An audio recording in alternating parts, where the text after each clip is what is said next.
अकबर और बीरबल की मजेदार कहानी। बीरबल लेकर पहुंचे अकबर के साम्राज्य का सबसे समझदार गधा अकबर के दरबार में। हेलो दोस्तों, स्वागत है आपका आपके अपने YouTube channel HP story and jokes में। आज फिर लेकर आए हम आपके लिए एक और मज़ेदार कहानी। तो आज की कहानी शुरू करते हैं। एक बार बादशाह अकबर ने बेगम साहिबा के जन्मदिन के अवसर पर उन्हें एक बेशकीमती हार दिया। बादशाह अकबर का उपहार होने के कारण बेगम साहिबा को वह हार अति प्रिय था। उन्होंने उसे बहुत संभालकर एक संदूक में रखा था।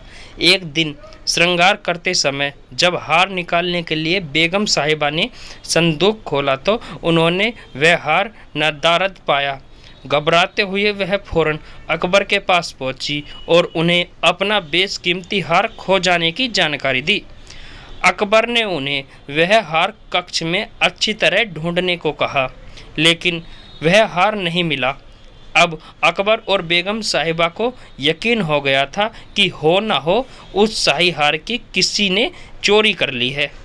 अकबर ने तुरंत बीरबल को बुलावा भेजा और सारी बात बीरबल को बताई कि शाही हार खोजने की जिम्मेदारी उसे सौंप दी गई है।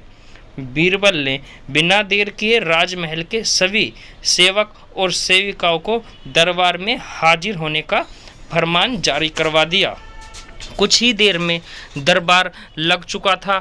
अकबर अपनी बेगम साहिबा के साथ शाही तख्त पर विराजमान थे।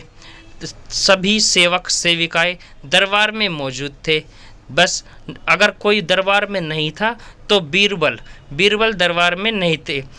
सब बीरबल के आने का इंतजार करने लगे, लेकिन 2 घंटे बीत जाने पर भी बीरबल नहीं आए। बीरबल की इस हरकत पर अकबर को बहुत गुस्सा आया और वो आग बबूला होने लगे। दरबार में बैठने का कोई औचित्य न देख वे बेगम साहिबा के साथ उठकर वहाँ से जाने लगे। तभी ठीक उसी वक्त बीरबल ने दरबार में प्रवेश किया। उसके साथ एक गधा भी था। विलंब के लिए माफ़ी मांगते हुए बीरबल ने कहा, हजूर मुझे माफ़ कर दिए, मुझे आने में विलंब हो गया। इस गधे को खोजने में मुझे इतना समय लग गया, अन्यथा नहीं तो मैं समय पर हाजिर हो जाता। सबकी समझ के परे था कि बीरबल अपने साथ वो गधा दरबार में क्यों लाए हैं। आखिर उस चोरी से गधे का क्या मतलब है। बीरबल सबकी जिज्ञासा शांत करते हुए बोला, यह कोई साधारण गधा नहीं है, ये एक जादुई गधा है। मैं ये गधा यहाँ इसलिए लाया हूँ ताकि ये शाही हार के चोर का नाम बता सके। बीरबल की बात अब भी किसी के पल्ले नहीं पड़ रही थी। बीरबल कहने लगा, मैं इस जादुई गधे को पास ही के ही एक कक्ष में ले जाकर खड़ा कर रहा हूँ और उसके बाद बारी बारी से एक एक कर सभी सेवक सेविकाओं को उस कक्ष में जाना होगा और इस गधे की पूंछ पकड़कर जोर से चिल्लाना होगा कि उसने चोरी नहीं की है। ध्यान रहे, आप लोगों को इतनी तेज चिल्लाना है कि आप सबकी आवाज़ बाहर सुनाई पड़नी चाहिए।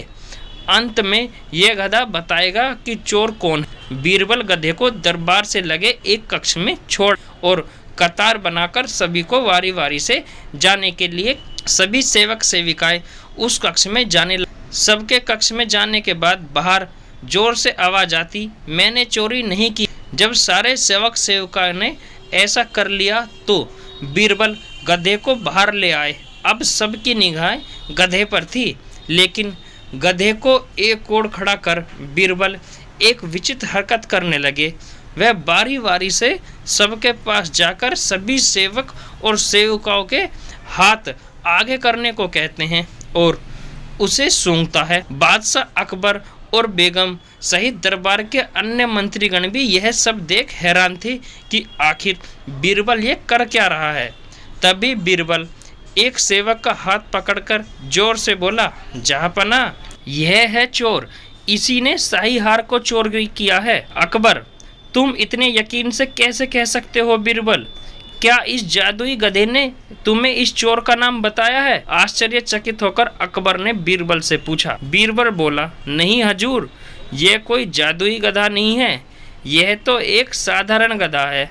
मैंने बस इसकी पूंछ पर एक खास किस्म का इत्र लगा दिया था।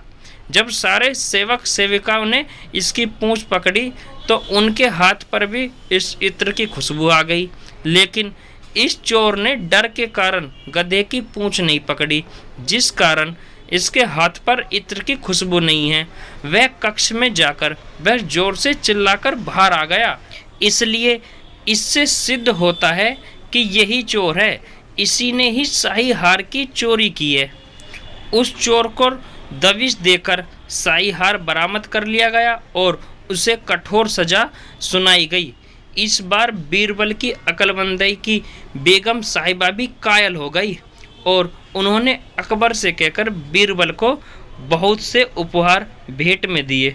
तो दोस्तों, आप लोगों को हमारी आज की कहानी कैसी लगी हमें कमेंट बॉक्स में ज़रूर बताएं। अगर कहानी अच्छी लगी हो तो वीडियो को लाइक करें, चैनल को सब्सक्राइब करें और बेल आइकन दबाना ना भूलें। वीडियो में लास्ट तक बने रहने के लिए धन्यवाद।